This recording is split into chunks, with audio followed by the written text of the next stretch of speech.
Hello, everybody. My name's Jim, and this is my reading wrap up for April 2023. So, I thought I was doing good this month. I read 5 books before April 15th, so before half the month was over, and I was like, wow, I'm going to have a long list. This is going to be a great month. I'm going to have the longest wrap up video of anybody on YouTube. And then work happened, and I wasn't really able to read anything from front to back for the latter half of the month. So here we are. I have 5 books finished. And we're just going to have to roll with it. So the first one on the list, of course, is Red, a Crayon story by Michael Hall. I did a dedicated review for this before, so pretty much anything that I would have to say now, I said there. So if you want to watch that review, there is a link in the top corner up there. I don't really know if there's a code to reviewing children's books and if there's some sort of spoiler system where we're not supposed to talk about certain things.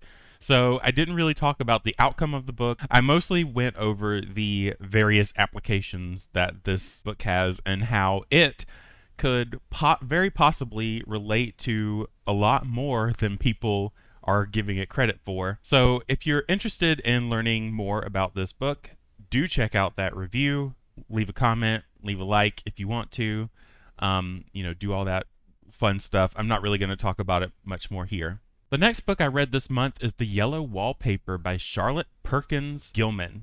This is a story about postpartum depression. A woman, I believe, is staying at a vacation home with her husband just after having her baby. And there is a caretaker. I suspect the caretaker, Mary, is from the hospital or has some sort of medical background, because not only does she take care of the baby, but she also takes care of the unnamed narrator who is having to deal with postpartum depression while she is in this bedroom with hideous yellow wallpaper that she talks about throughout the book. Now, you would think that a book about wallpaper would not be very interesting at all, but this book, even though it's labeled as horror, I don't think that it's necessarily a traditional horror that you would think of, but I could imagine that someone who was dealing with hallucinations like this woman was in regards to the wallpaper would have somewhat of an internal horror going on within her that would certainly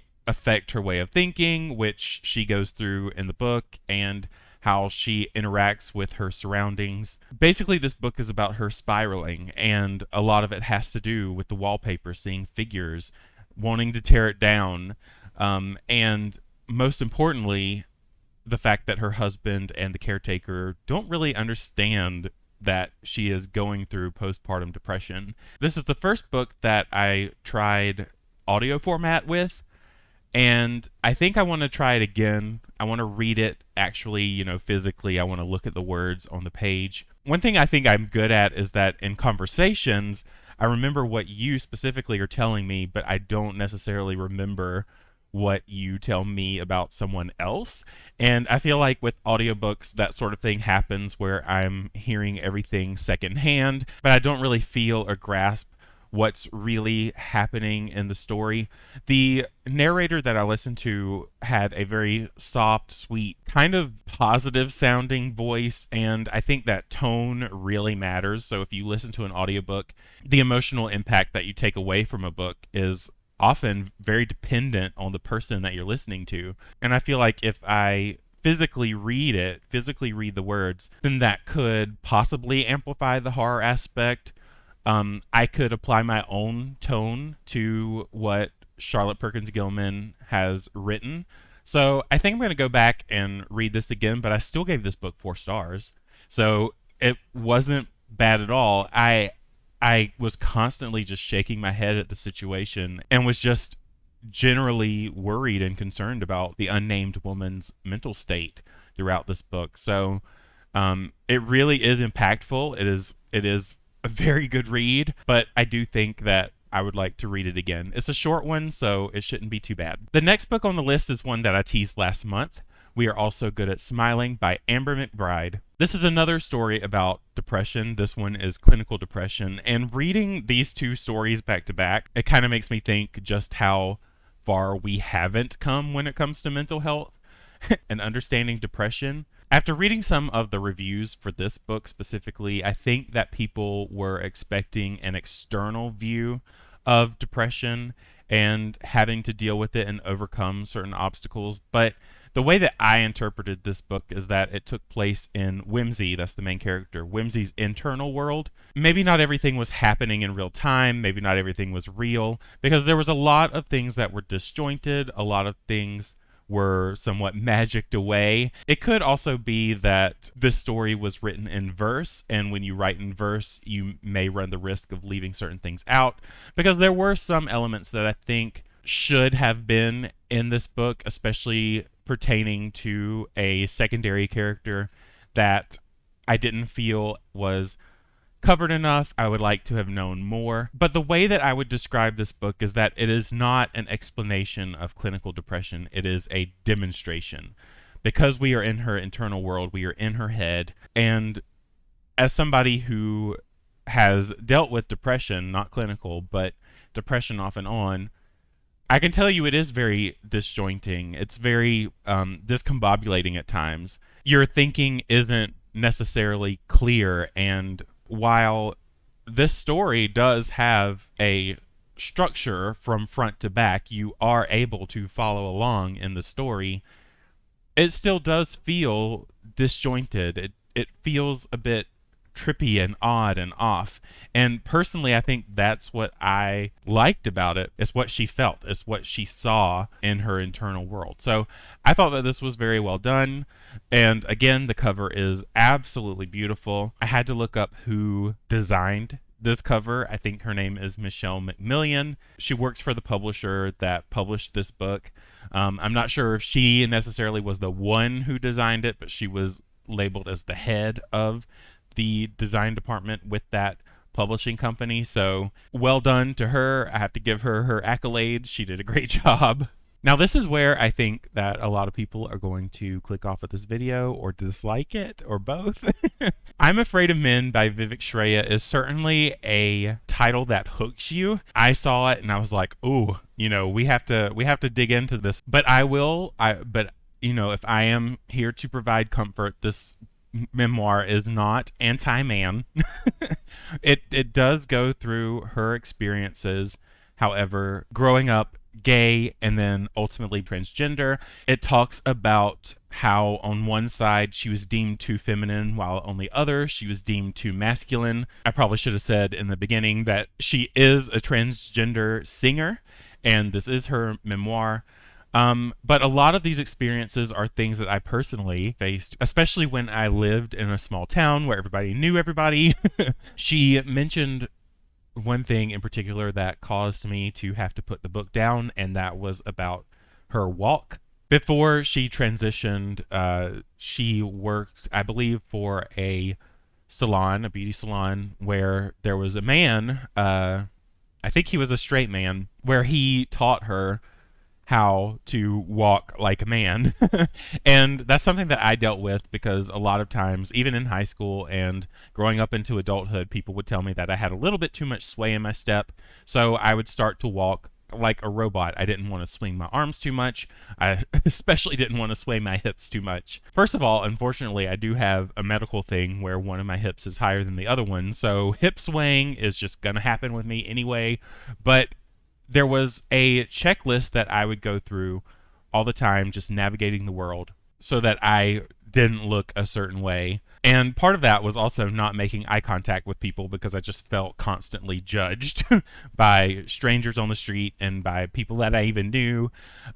So it was really hard. It was hard to read that it happened to someone else. But on the other hand, like with a lot of memoirs that I can relate to, there was a little bit of comfort there that I wasn't the only one who was treated that way and was concerned about that sort of thing. But just walking gave me such anxiety on a day-to-day just because I felt that people were judging me for that. And even today, I have a hard time going out and walking for exercise or just for fun because I feel like people are looking at me and it's not a good time. So there was a little bit of comfort that someone else was going through this situation as well. But there were some other things that she brought up that were a bit more positive.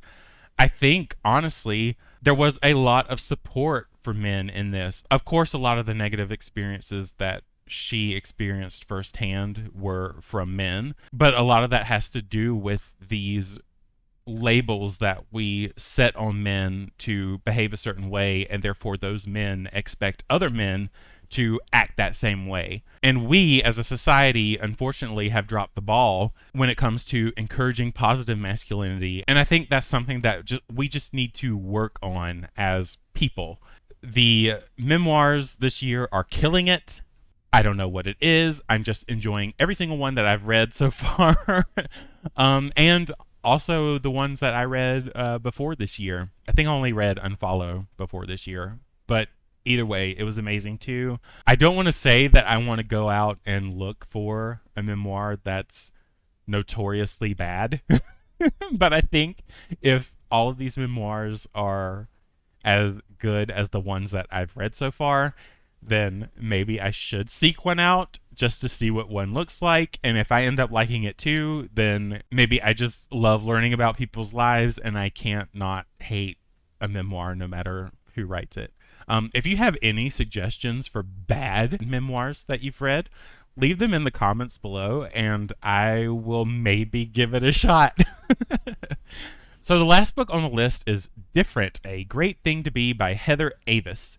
This is a story about a little girl who thinks outside the box. She's a little bit different from all of her friends. There are a lot of things that she does that her friends also do, but she also thinks differently in other circumstances.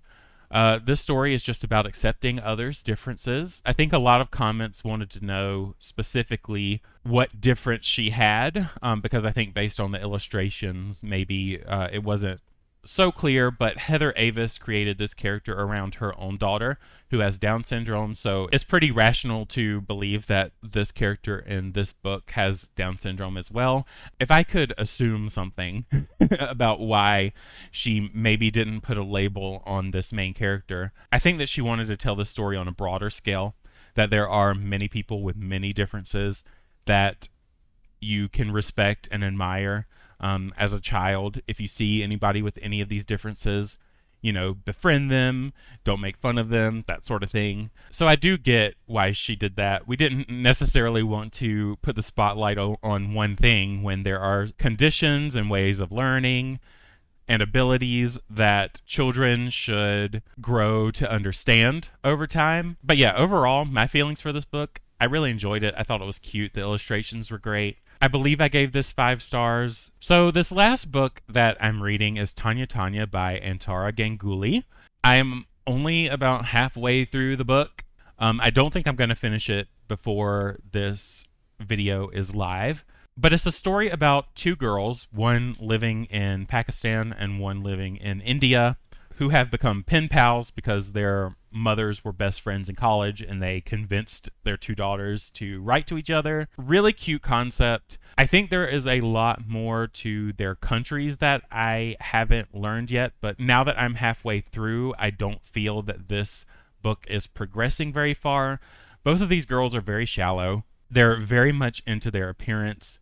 That honestly seems like their personality at some points. They talk about sex a lot, and there have been many instances of them writing back and forth in their letters where one Tanya completely disregards the letter of the other Tanya and writes about her own thing, and then the other Tanya calls her out for ignoring her last letter, but then that Tanya also subsequently just writes her own thing and answers questions that weren't asked. I guess it follows a structure, but I'm having a hard time following it. This was also set in the 90s when certain words were deemed acceptable. Tanya with an I is especially pretty bad at using some of these words that are homophobic and ableist, but Tanya with the Y is really classist. Actually, both of them are pretty classist when it comes to rich and poor. So they're not that likable. I don't, and again, I'm not sure if we'll ever get to a point where I can actually feel some real emotions with them. I think that Antara Ganguly tried, especially where Tanya with an I's boyfriend is concerned, and where Tanya with the Y, she has mentioned a kidnapping plot, and you learned this early on. nothing has really come about with a kidnapping plot yet. And again, halfway through. And then as far as Tanya with an I and her boyfriend, there was a little bit of an emotional impact with one of the scenes, but I didn't really feel it all that much just because, again, the story feels a bit disjointed and kind of hard to follow. And two, I don't really like these girls that much. But I'm still going to truck through. I'm going to finish it because it is a short read, so I am going to finish it. But so far, I don't know. It's given me 2-3 stars right now. I really hope that it ramps up. I hope that I get to learn a little bit more about their countries and how the certain things that are going on around them start to affect them, so that we step outside of their houses and their love lives a little bit. One of the compelling things about this book so far is that Tanya with a Y has continued to write letters, and this is also something that you learn immediately. But Tanya with an I has stopped writing back, and I think and I hope that towards the end of the novel we are going to learn why Tanya with an I has stopped writing back. I'm really curious to see what happens there. I think that applies some really good tension and is probably why I'm bumping this up to maybe 3 stars. So I hope that that doesn't disappoint me. We'll see. But so far it hasn't really struck me yet. So I will let you guys know in May what I think of the book once I finish it and give it a proper wrap up.